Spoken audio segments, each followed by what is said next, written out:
G'day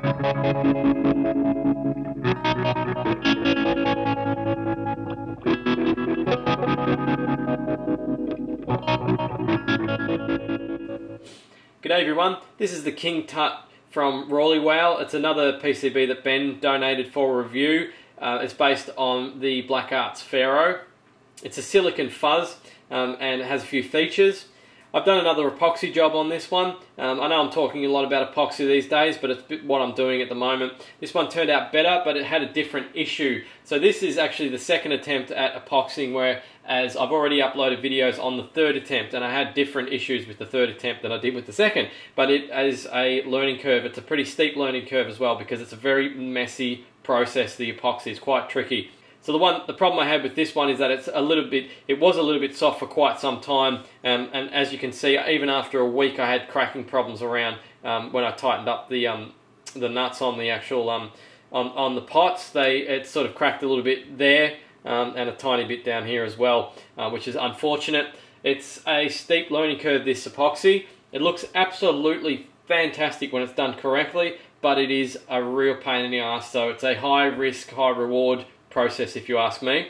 And also another thing that happened down the bottom here, you can see there's this kind of wavy thing going on. It looks almost like it was deliberate, but it wasn't. It was actually a Sharpie. I didn't have a black Posca, so I used a Sharpie. And when I put the epoxy over the top, it actually sort of started to sort of spread. Obviously the Sharpie dissolves in the epoxy liquid, so it sort of came out, but it actually looks pretty good. It's kind of a bit of a happy accident, really. It could have looked a lot worse. It actually doesn't look too bad. It kind of looks a little bit on purpose, like an evil eye, particularly that LED, because it's red when it comes on, so it looks like a bit of an evil eye, and we all should worship it.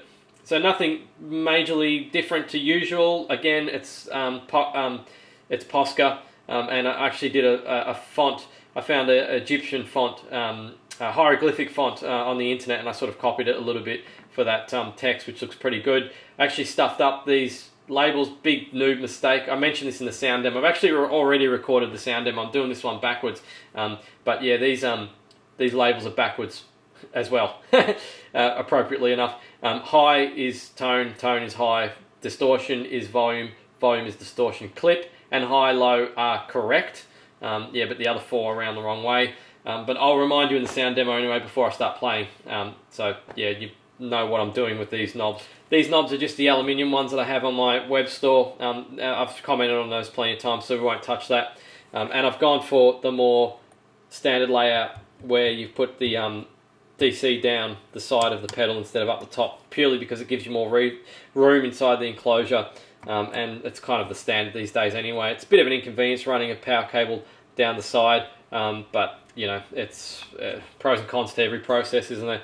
And as you can see on the side, still get that dripping from the epoxy. It's something that I just can't work out how to fix at the moment, but I'm persisting with it because, you know, I mean, you can just get a glimpse of the potential that epoxy has, and even though that's still a bit rough, you can see it just looks fantastic. It's got such a lustrous gloss look. It looks great.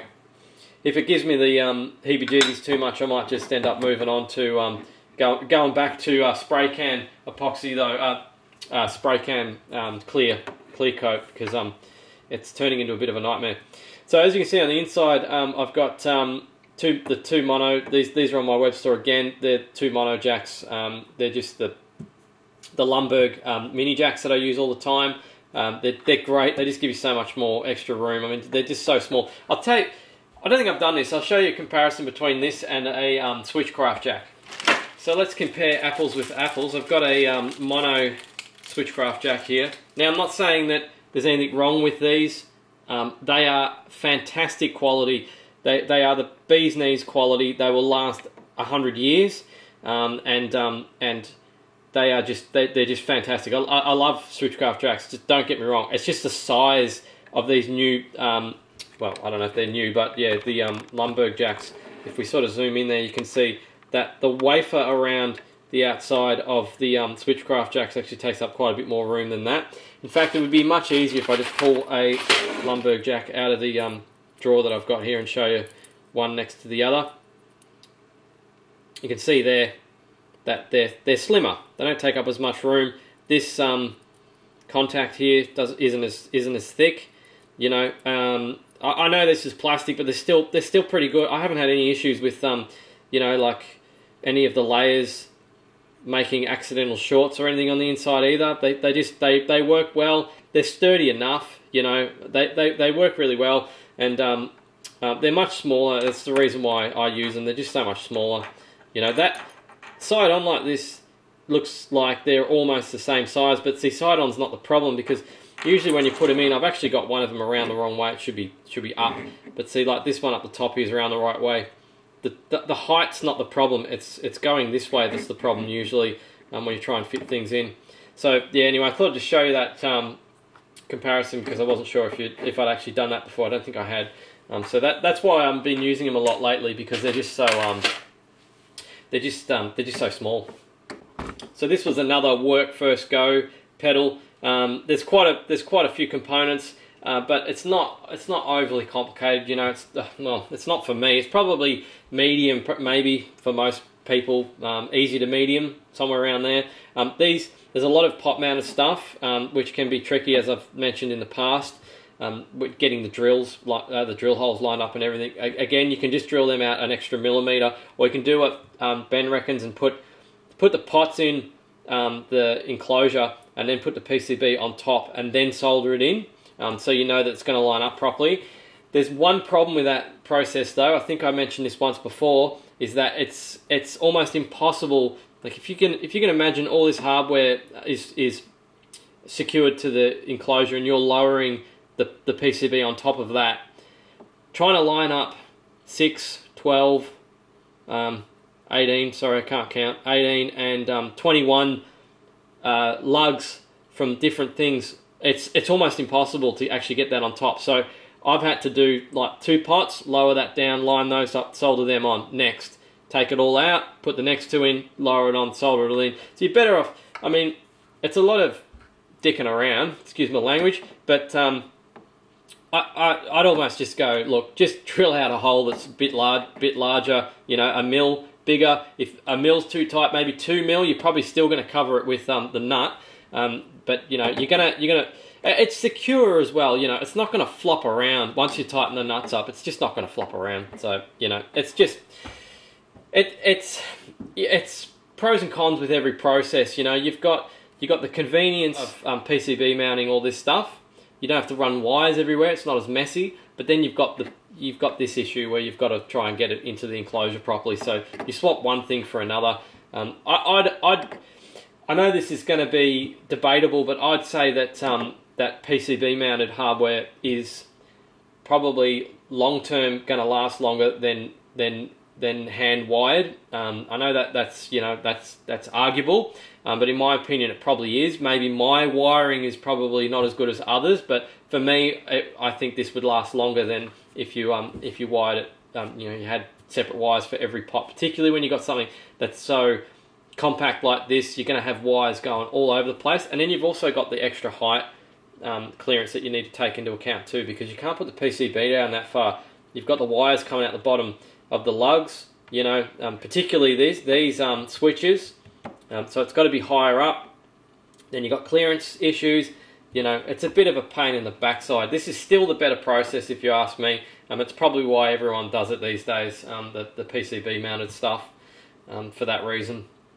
I've used one of my little compact 3-pole double throws on this one. I think it was all I had on hand at the time, so yeah, I just used that for this build. I've got a new PCB for 3-pole double throws, which should be in any minute of the clock. I'm still waiting for them to show up. Actually, probably by the time I upload this video in a couple of weeks' time, they should be on the website. But the Deluxe is better than this one. It's more user friendly than this one. This one's good for 1590As though, or compact builds, because it's just so small. I mean, it doesn't take up much more room than the actual the dimensions of the actual 3-pole double throw. So that's it for this one. Pretty neat on the inside, really. There's not really many wires going on there. There's a couple of wires going from the PCB to here. This standard layout with this new standard layout with in-ground 9-volt out across here is really making things a lot easier. These used to be sort of 9-volt up here, what side is this on? Output, input down here, and you'd have wires coming down the sides and up to a DC jack up here and all that sort of stuff. Whereas if you just put all the wiring side of things down the bottom, it just makes it a lot neater. And it's definitely something that I've finally adapted to. I know people have been doing this for years, and I've just sort of resisted the trend. But once I started doing it, I just thought, yeah, you know what, this is just so much easier. So anyway, that's it for this video. If you want a PCB, you can get them from Rullywow's website. Sorry, Ben's website, which is Rullywow. And I'll leave a link in the description below, so you can go straight to the product page if you want to get one. And we'll look at the sound demo next. Pretty cool sounding fuzz. It's a bit different to what I've heard. You know, I'm not hugely experienced with silicon fuzzes, but this one doesn't sound like any of the other ones I've built. So hopefully you like the sound demo. That'll be coming up next. Thanks for watching this video, subscribing, liking, all that stuff. Really appreciate it, and really appreciate your ongoing support, guys. I really mean that. You know, you're always watching my videos, and without viewers, I don't have a channel. So you know, I really mean it when I say I appreciate you watching these videos. Thanks for watching.